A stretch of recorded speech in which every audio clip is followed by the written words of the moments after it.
नमस्कार, आप देख रहे हैं न्यूज वन इंडिया और मैं हूं आपके साथ अर्चना गुप्ता। बुलेटिन की शुरुआत इस वक्त की बड़ी खबर के साथ जो कि लखनऊ से सामने आ रही है। बसपा सुप्रीमो मायावती ने एक्स पर पोस्ट किया है और एक्स पर पोस्ट करते हुए विपक्षी पार्टियों पर जमकर निशाना साधा है। कांग्रेस और जातिवादी पार्टियों पर जमकर निशाना साधा है।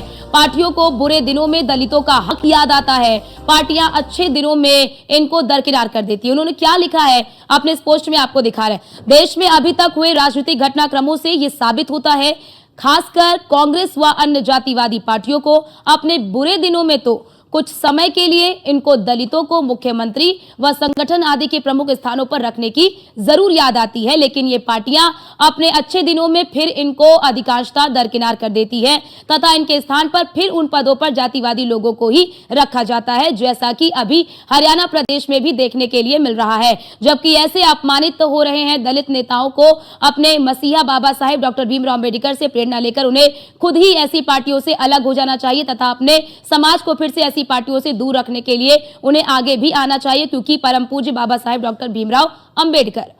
तो उन्होंने अपने एक्स पोस्ट में क्या लिखा वो भी हमने आपको बताया। और हमारे साथ हमारे संवाददाता एसके वाजपेयी हमारे साथ फोन लाइन पर जुड़ चुके हैं। इसके हम लगातार देख रहे हैं कि मायावती काफी ज्यादा सक्रिय नजर आ रही हैं और उन पार्टियों पर निशाना साध रही हैं जो दलितों का मसीहा बनने की कोशिश कर रहे हैं या खुद को दलितों का मसीहा साबित कर रहे हैं। निश्चित तौर पर, क्योंकि अगर हम देखें तो देश के अलग अलग राज्यों में, चाहे वो हरियाणा हो, जम्मू कश्मीर हो, महाराष्ट्र हो, वहां सभी जगह चुनाव होने और बीएसपी भी विभिन्न अलग अलग दलों के साथ गठबंधन में है। तो ऐसे में बीएसपी सुप्रीमो मायावती जो उनका दलित वोटर है, जो कोर वोट बैंक बीएसपी का माना जाता है, उसको साधने की कोशिश कर रही है। और इस ट्वीट के जरिए वो ये बताने की कोशिश कर रही हैं कि चाहे वो कांग्रेस हो या दूसरे जो राजनीतिक दल हैं, वो दल हो, वो लगातार किस तरीके की चीजें कर रहे हैं जिससे ये प्रतीत हो कि वो दलितों के साथ है, लेकिन असलियत में ये दल दलितों के साथ नहीं है। केवल बीएसपी ही एकमात्र ऐसा दल है जो दलितों के साथ खड़ा है। ये बताने की कोशिश बीएसपी सुप्रीमो मायावती कर रही है। हालांकि वो अपने वोटर्स को एक मैसेज जरूर दे रही हैं। उनका कहना है कि चाहे वो उत्तर प्रदेश की घटना हो या फिर उसके अलावा हरियाणा जैसे प्रदेशों की घटनाएं हो या दूसरे प्रदेशों में जो इस तरीके की घटनाएं हो रही है, इनके जरिए से कहीं न कहीं एक मैसेज दूसरी पार्टियां देकर उनका केवल वोट दे रही हैं। और ये पार्टियां जातिवादिता के तहत ऐसे जो दलित समाज के लोग हैं उनको उच्च पदों पर नहीं बैठने दे रही है। तो निश्चित तौर पर बीएसपी सुप्रीमो मायावती एक कोशिश कर रही हैं कि अपने वोटर्स को एक मैसेज दिया जाए जिसके जरिए जो विधानसभा चुनाव विभिन्न राज्यों में होने हैं उसमें एक बेहतर परफॉर्म इस जरिए से की जा सके।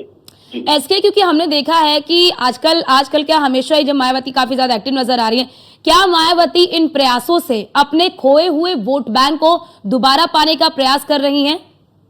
बिल्कुल, निश्चित तौर पर, क्योंकि उत्तर प्रदेश जो कि उनका बेस वोट बैंक वाला प्रदेश माना जाता है, वहां पर सबसे खराब स्थिति में इस समय बीएसपी है। और ऐसे में बीएसपी सुप्रीमो मायावती ये कोशिश जरूर कर रही हैं कि अपने वोटर को सजोया जाए और दूसरे प्रदेशों में भी अपना हाथ आजमाया जाए, जिसके लिए उन्होंने जहां एक तरफ हरियाणा में इनेलो से गठबंधन किया है और दूसरे प्रदेशों में भी लगातार बीएसपी सुप्रीमो और साथ ही साथ आकाश आनंद अपने कार्यक्रम कर रहे हैं। तो ऐसे में इन मैसेजेस के जरिए, इन ट्वीट्स के जरिए बीएसपी सुप्रीमो अपने वोटर्स को एक मैसेज देने की कोशिश कर रही है ताकि वो अपनी पार्टी की नीतियों को सोशल मीडिया के जरिए अपने लोगों तक पहुंचा सकें और उसके जरिए से बेहतर परफॉर्म कर सकें।